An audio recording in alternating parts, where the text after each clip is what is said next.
আজকাল যা সূর্যের তেজ বেড়েছে তাতে শুধু আমার ট্যানিং না, তোমাদেরও 100% ট্যানিংয়ের সমস্যায় পড়তেই হবে। তার জন্য আমি বলবো এই কম্বোটা একবার ইউজ করে দেখতেই পারো।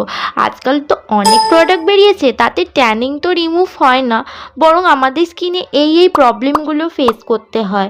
তাই আমি বলবো আমাদের grand mother suggested skin care routine follow করা উচিত, এবং এইগুলো অডিয়ন স্কিন কেয়ার প্রোডাক্টের মধ্যেই আছে। যেমন অডিয়ন ট্রামানিক মিনারেল ক্লে ফেস প্যাক, যার মধ্যে আছে ট্রামানিক বেটোনাইট ক্লে এবং নাইসিনামাইড অ্যাসিড, যা আমাদের ট্যান ডার্ক স্পট রিমুভ করে এবং bright and glowing skin tone provide করে।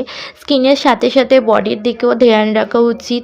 এর জন্য অডিয়ন ফেস অ্যান্ড বডি স্ক্রাবটা ইউজ করতে বলবো। এর মধ্যে আছে ট্রামানিক এবং ইউগার্ট, যা আমাদের soft healthy and glowing skin provide করে। এরপর অরিজিনাল অ্যালোভেরা বডি জেল, যা স্মুদিং, লাইট ওয়েট এবং non stickiness, is cooling, absorb first and does not feel heavy at all. আর এটা paraben and allergen free and all skin types. আর এটা বডিকে smooth and moisturise করে। যদি এই প্রোডাক্টগুলো কেউ বাই করতে চাও তো কমেন্ট ফর লিঙ্ক, আমি প্রোডাক্ট ট্যাগ করে দেবো।